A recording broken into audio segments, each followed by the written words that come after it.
Hello Reborners, my name is Karen and this is Making Dolls with Karen. We're back with Lane to give him his last coat of paint, and we also have Candy, which we're going to give her her eyes and her magnet. The reason I'm doing it is because, well, Lane's video is going to be very, very short, and Candy's would be very, very short too. So we're going to do them both in the same little segment here. I'll post it twice, once in Candy's segment, Candy's series, and once in Lane's series. I've already put one coat of this on him. I needed him to dry before I could put the other coat on, so I didn't want to have to make y'all wait all that time while he's drying for the second coat. So I just went on and put one coat on ahead of time. So we're going to add this coat now, and then he will have all of his colors that he needs to be a full baby. And hopefully he'll look cute when he has hair. I can't decide what color hair I envision for him, but it's going to be cute whatever it is. I've laid out some eyes for Candy over here to put it in her. I picked blue because I think I'm going to make her into a blonde. I see blonde for her. I like blonde babies, and I didn't ever think I would because, you know, I've always envisioned all my children having brown hair because I have brown hair, I guess. And most of my siblings have brown hair. And so I thought, well, my kids will have brown hair. Not so much.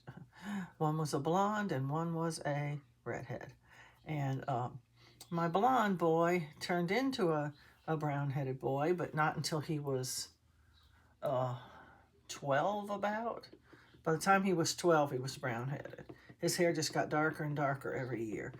And, you know, he was just blonde, and then he was sandy blonde, and he was dirty blonde, and, you know, it just kept getting darker. And then he got all the way up to a brown-headed kid by the time he was around 12. And, which, you know, you're not much of a kid when you're 12. You still are a kid, but, you know, you're a big kid, and you're almost a teenager. But my other one, fiery red hair from birth, still has it.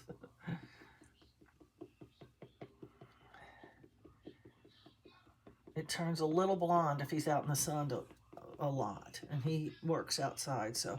But he wears a cap usually on his head, so his hair doesn't really get exposed to that much sun. So he pretty much stays a redhead. When he was a little kid, it would turn kind of blondish when he was out in the sun a lot. My kids were always the kind of kids that played out a whole lot. None of that sitting, they didn't have tablets when my kids were little. My kids were born in 81 and 85. So, I know it's a big difference in age, but we had decided to only have one child, and then all of a sudden my husband wanted another kid. And, well, if I'd known we was going to have two, I'd have had them closer together. So they'd be, you know, closer in age, and I don't know. They were pretty good friends anyway. It was just a big difference in their age. My older son was kind of mischievous, and he knew he couldn't do certain things because, you know, against the rules, he'd get in trouble. So he'd tell his brother to do them. Hey, do this, you know. I didn't do it, Mama. It was him, you know. And so he quickly found out by telling your younger brother, who's only 4, he was 8 and my younger boy was 4. And on our street that we lived on at the time, it was in the city, so the police would come down the street a lot, you know, they're just patrolling around. And so he said, hey, throw rocks at that police car. So he did it. Next thing you know, they're running in the house really, really quick. And then there's a knock at the door, and it's a policeman. And I said, oh, what's wrong? And he said, ma'am, you need to teach your kids not to throw rocks at police cars. So I looked right at my older son. He said, it wasn't me. I didn't do it. So I said, okay. My younger son, his name's Stephen. I said, okay, Stephen, why did you throw rocks at the police car? Tommy told me to. Oh, I see. Okay.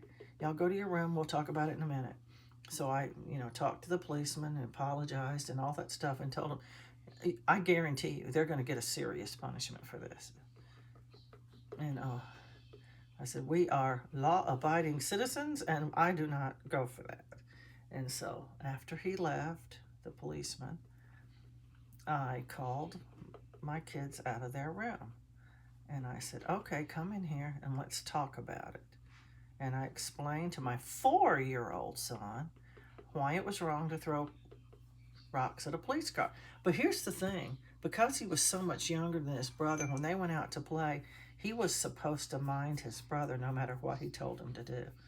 Because, Tommy was taught, he was 8, don't tell your brother to do wrong things.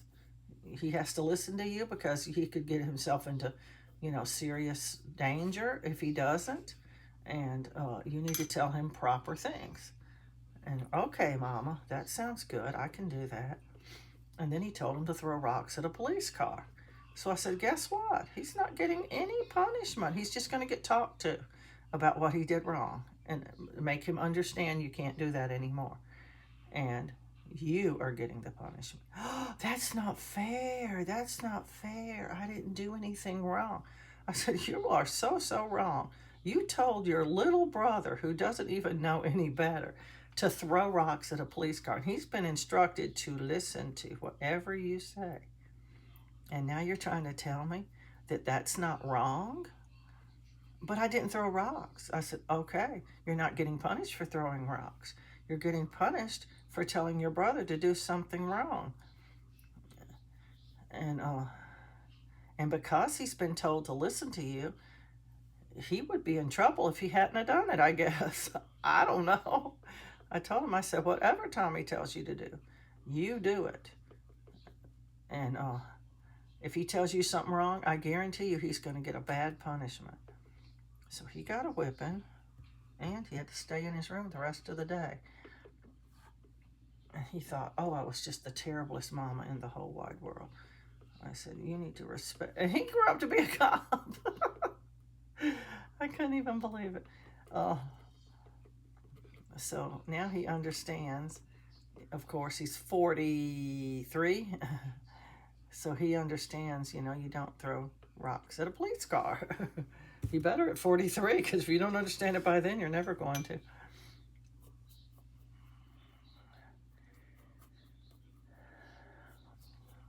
Lane is such a cute little baby, I think. He's got the cutest little feet and hands. He's just cute.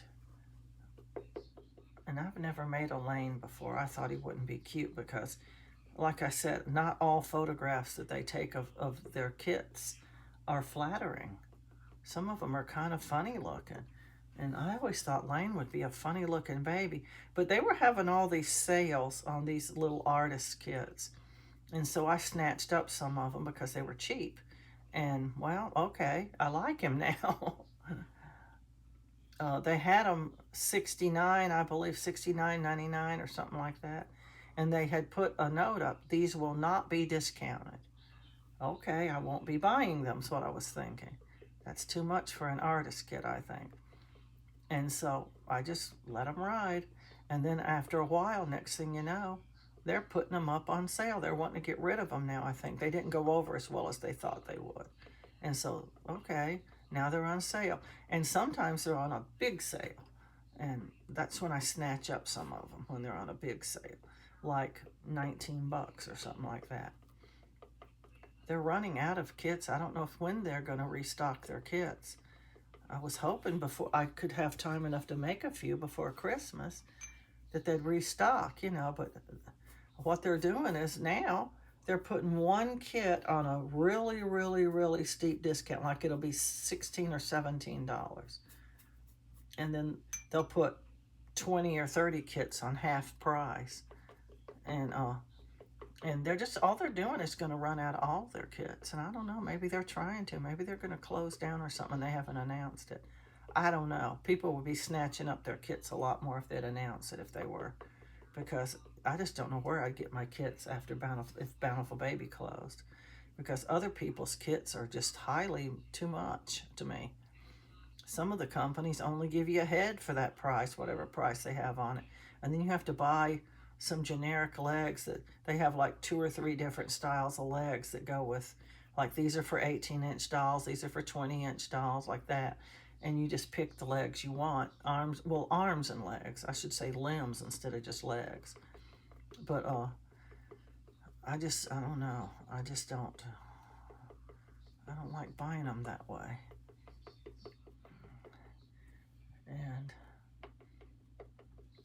I guess you adjust to whatever you have to deal with. Back when I first started making Bountiful Baby kits, you could get a kit on sale would be $12, literally $12, and the body would be about $7. So for about what you pay for just a steeply discounted kit now, $19.99, you could get a kit and a body for that price. There's him painted. So now I'm going to give Candy her eyes. Oh, and the dog's going to bark. Okay, Ladybug. Ladybug! It might be a delivery. Oh, she's not going to stop until I look out. Let me run look out. Would you hush? Hush, hush, hush. Hush, hush.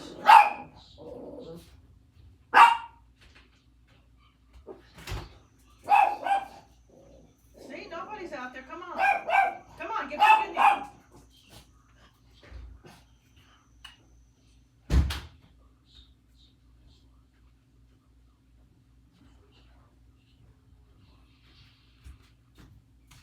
She has to visually look out for herself and see that nobody's out there, usually.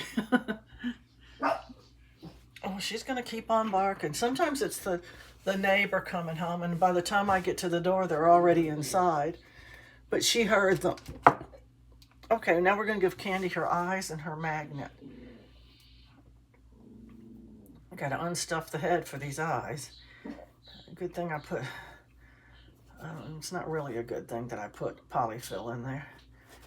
It's just a thing. The rags would be much easier to remove. The polyfill kind of tears and comes out in pieces, even if you put it in one great big piece.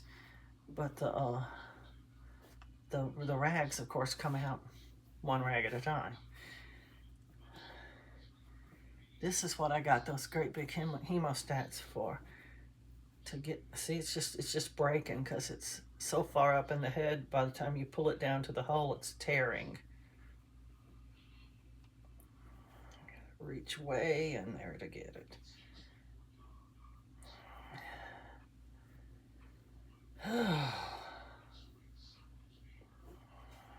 There's just a little bit more left. I can get it. Maybe I can get it.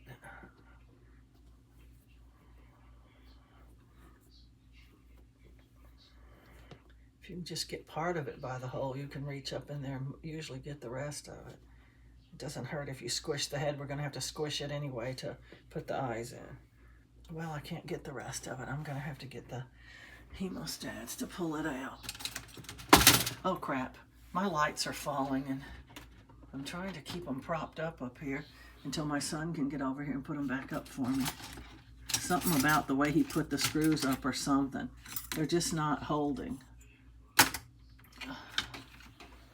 They were holding for a while, and then all of a sudden one of them fell down, and after one of them fell, the second one fell. They're plugged into each other end to end. So yeah, I guess if one falls, it jerks on the next one, and it falls too.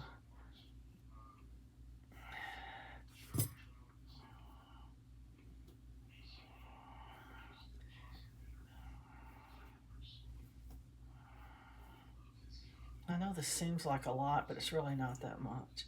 Some people put extremely way more in there than this. It's just coming out in pieces.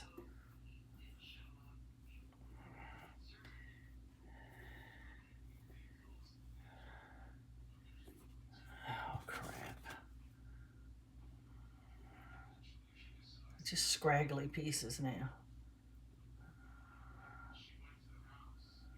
Well, that's not too scraggly, is it? That's got it. Okay. Now, I ordered me some more cutters too, because my little cutters are running out of blades. You can break off the piece of the cutter that's not sharp anymore with this little end. You just pull, gnat. You just pull this end off and you can attach it to this right here and break it off. And little by little you start to run out of little pieces you can break off. And I ordered some more cutters, but they haven't gotten here yet. Okay, let's see. I'm gonna cut the eyes now. The sockets, rather. You don't cut the eyes. Now you can glue your eyes in if you use a smaller size. You can actually glue the eyes in to keep them in place. I find that you don't really need to do that if you're using the proper size. And for Candy, it's 20 millimeter. Almost all of your 18 to 20 inch dolls are going to take 20 millimeter. That's a good starting point if you're trying to figure out the eyes that your dolls are going to take. Almost always. If I'm in doubt, I usually lay, you can usually tell if it might be one smaller or it might be one larger. You can usually tell by looking at the socket, especially if you've made a lot of dolls. And if I'm in doubt, I'll just lay out the other size. Like if I think might be one higher, I'll lay out the 22 as well. But usually I'm spot on with that. As many dolls, well, I had it in and it slipped out. I pushed too hard and it popped right back out of the socket. Once you get it in there, you have to straighten it out.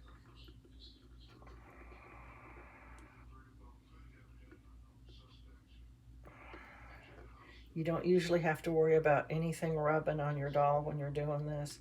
Especially, I know for sure about heat set. I don't know that much about air dry. Some people say they get rubs. Some people say they don't get rubs. So I don't really know. There, her eye is in. She's got really big open eyes at the front. Most of the pupil's going to show, and in a lot of other dolls, hardly any of the pupil shows. I'm surprised she doesn't take 22 millimeter eyes. But now the other one's going to be a little harder because, well, I'm right-handed.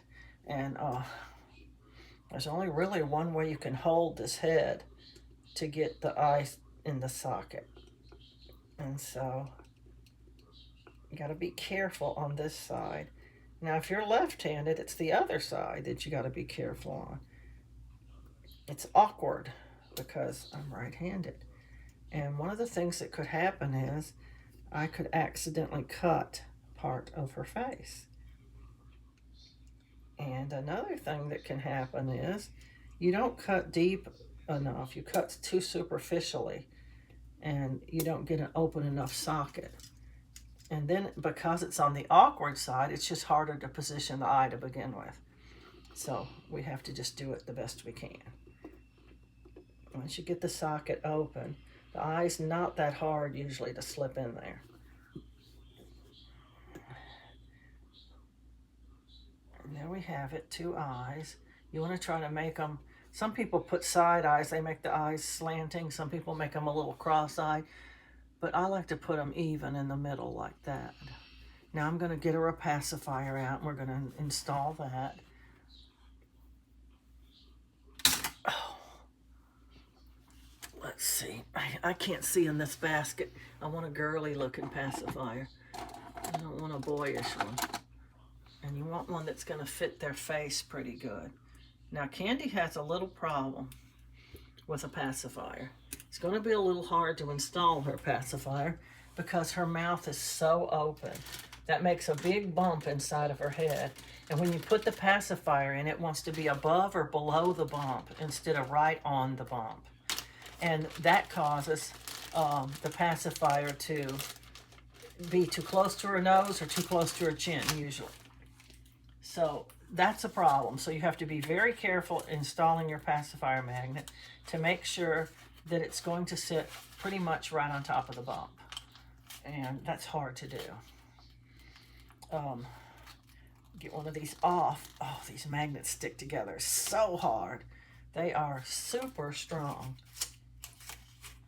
They're so strong you can't even get them out of the envelope hardly without them just forming into one big long bar. See? Oh, excuse me. Okay, now we have to determine which way our pacifier is going to go. Our magnet's going to go in the baby's head. Whatever sticks to the pacifier, that's the side you're going to put your glue on. So I just lay it down and put the glue on it. Oh, not that one. Yeah, this one. I'm trying to use up this liquidy glue that I bought by accident instead of the other kind. Now, I was able in the other candy head to get the magnet right where I wanted it. And hopefully in this one, I'll do the same.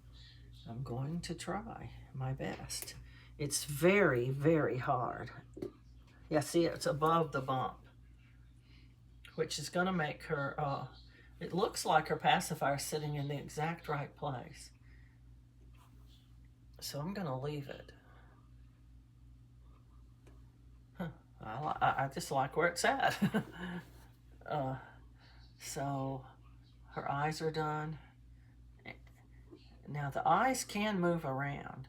And if you want them glued, this would be the time to glue them. I don't usually glue because once you stuff the head, it's pressing against the eye socket so hard that the eyes aren't going to move.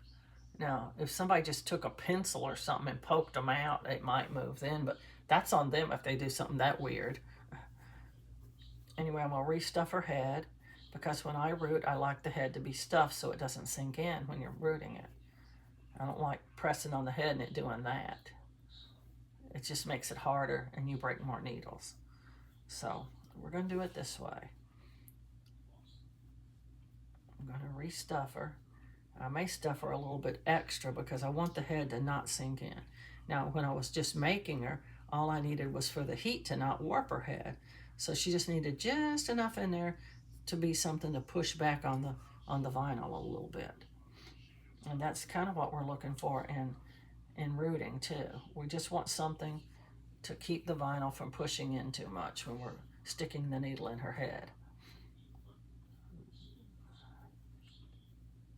It's kind of difficult to get the hair to go into the vinyl, stay in the vinyl. It's not difficult to get it to go in there. But when you're pulling the, like, okay, most people lay the little bundle of hair against the head, and then they take their needle and they press it in.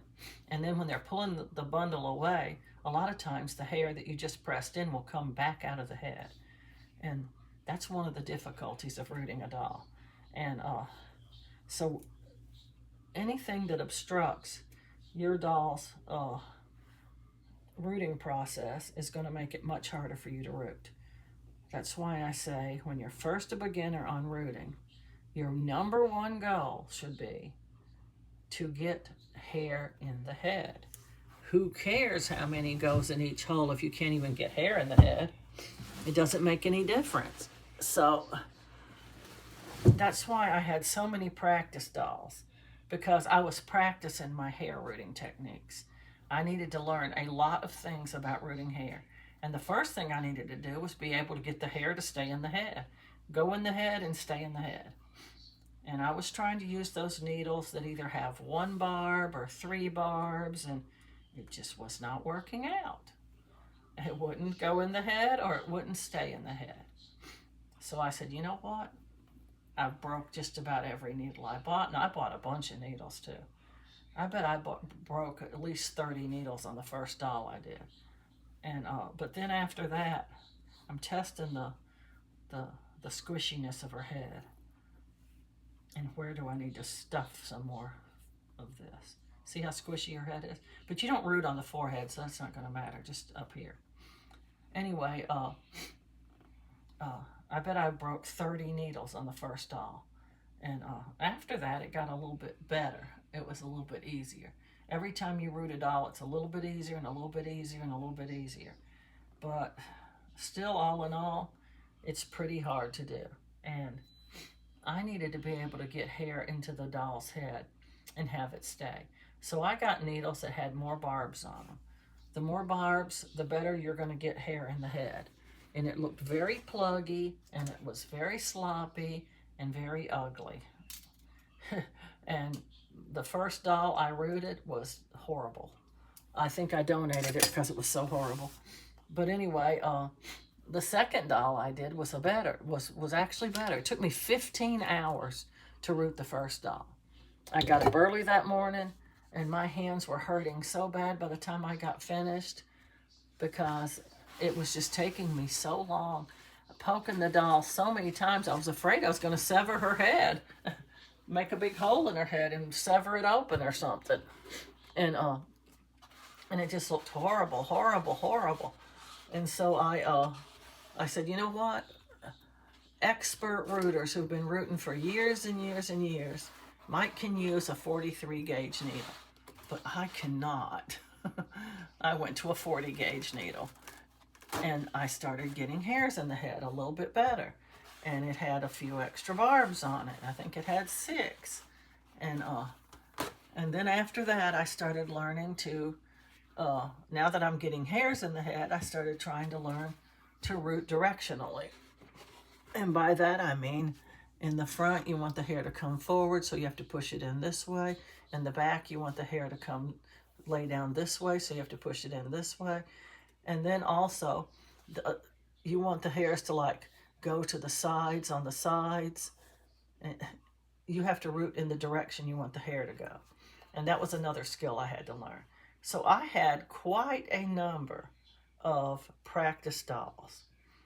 And I sold them all off at Christmas time, as many as I could, and then I reduced the rest of them down to $50, and I sold them off. And the other alternative was donate them, and I'd already donated so many dolls, I just didn't feel like I could afford to donate anymore. Getting something for my dolls was better than getting nothing. So that's what I did. But a lot of people are still expecting to get a doll for $50, but it ain't going to happen, because that was practice dolls, and these are not. I've learned to root directionally. I've learned to get less hairs in the holes. I've learned all these things, and so now my dolls look a whole lot better than they did. So they're not bargain dolls anymore, and but they are on sale, and I'm trying to move some of them out. And I figured, you know, I can afford to go down some. I just can't afford to go down to $50. That's just not going to happen anymore. This is why I tell people who are just now starting out with rooting with making dolls, don't be the kind of person who is always going down on their dolls, because then people actually expect you to do that. People will follow your page and look at your dolls, and they go, you know, last year I got one for $50. I want one for $50 this year too. And you're going, okay, but that was a practice doll, and this one is not. They don't care. That's what they want. So my suggestion is advertise that it was a practice doll, so that they know that later on, when your dolls are not practice dolls anymore, they won't be that cheap.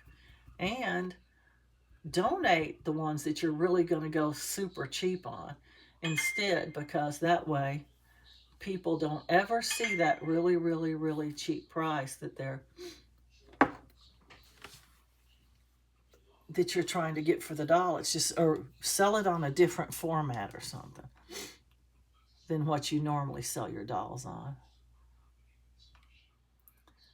Because when they get used to you, oh, she's going to go down, you know,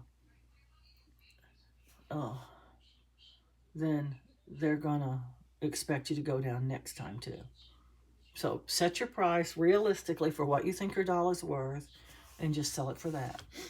And he needs a little bit more dabbing, I think. I need a cleaner sponge. This one looks pretty clean. I see something on his arm right there. Just from looking over, I saw a little bit of rusty looking stuff on the side of his arm. Anyway, we're going to get Lane back in the oven. Oh, wait a minute. I didn't tip his nails. I want to tip his nails. I finally got me some pointy swabs. You might can see them right here in this little bin. Uh, I ordered them from Walmart, and they finally came. I love the pointy swabs. They work so much better. Now, if you've already got the round ones, you can use those. But the pointy ones get way down in those crevices a lot better, and will remove a lot of the stuff that a round one won't. Before I started using pointy swabs, I only ever used the round ones, and whatever they wouldn't reach, I did with a toothpick, which works too. Wood is sort of porous, and it will sort of soak up some of that paint. But I'm still using this same stuff I made up for tipping nails the first time I tipped nails. I made so much of it up. I thought I was making a tiny, tiny bit, but I really actually made a lot. And to tip your nails, you just want your nail stuff to be kind of thick. You want it to be able to just swipe across the nail with, you just barely, oh, please stop. You just barely touch it into the color and swipe it across the very tip of the nail. And it usually does pretty good. And be mindful of how you lay it down on the table, because if you lay it the wrong way, it might rub off on your towels. I just have such shaky hands. A lot of times I get it really crooked, or I get it in the wrong place on the nail, or I get it off the nail onto the toe, because my hands are so shaky. But all you young people with steady hands should be able to do this easy. It's not really difficult. The only problem I have is shaky hands. Just stay at the tip of the nail and just barely, lean your toothpick up against it and swipe it across. It's real, real easy. It's way easier than I thought it would be. I thought, I'll never tip a nail. It's so hard. And then I decided one day, I'm going to tip a nail. And when I did it, my first try turned out, I thought, fabulous for a first try. And after that, I started tipping a lot of the nails, but sometimes I just forget, because like I said before, it's not something I've been doing all these years. It's only something I've started recently, in, say, the last couple of months. And I haven't even done every doll. Well, there's not a good way to lay that one, I don't guess. So you do have to have practice on this, but it's plenty doable. I always tell people, if I can do it, any freaking body can do it, because I am not crafty or artistic at all. I'm usually not even good at the things that I do. I can't knit or crochet or anything like that. I sew a little bit. And I've never really been good at drawing or painting or anything like that. I just can't do crafty things. And but when I decided I wanted to do this form of art, I watched a lot of videos before I ever bought anything to make dolls with. I wanted to see just how hard was it really. And when I saw they only did a sponge up and down, I thought, well, I can probably do that, It's getting the colors right that might be the hardest. And when I first got my first kit, it was Spencer. And I decided, okay, I'm going to make this doll kit. I just ordered one doll kit because I thought, there's a chance I'm not even going to want to keep this up. And so I sat down at my table and I stared at the doll. I go, okay, I got to do something. And I just ended up getting up from the table. I was thinking about it and stuff, and I ended up getting up from the table and walking away because I wasn't quite ready to start putting anything on the doll yet. And then one day I said, you know, I can mix the paint, I guess. And I did ask somebody for some tips on mixing paint, but they were not very helpful. It was like, put a little bit of paint and a lot of paint thinner was kind of the answer I got. But anyway, I went on and mixed the paint, and then still I couldn't make myself put it on the doll. And so 2 or 3 days I did it. I kept coming back and looking at the doll, trying to decide what I should do first. Is there a specific order? And Battle for Baby at that time had a little video you can watch. And you would see Denise Pratt reborn in a doll. And I watched her do it, and I thought, well, okay, that doesn't look really that hard. So finally I started putting the paint on the doll.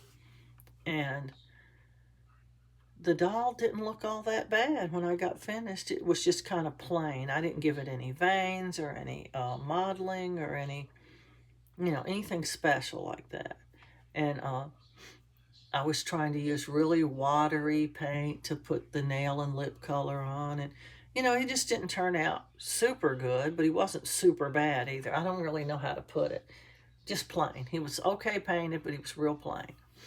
And I sold them for $80, and I was just ecstatically happy because at that time, the really, really, really fancy high-end dolls were about $400. And I was a beginner. That was my first doll, and I got $80 for them, and I was just happy as a lark. And I just kept going after that, little by little, finding out new things and trying them on my dolls, and it just developed. I had little to no help from anybody. Anyway, we're going to get Lane. I keep wanting to call him Laney.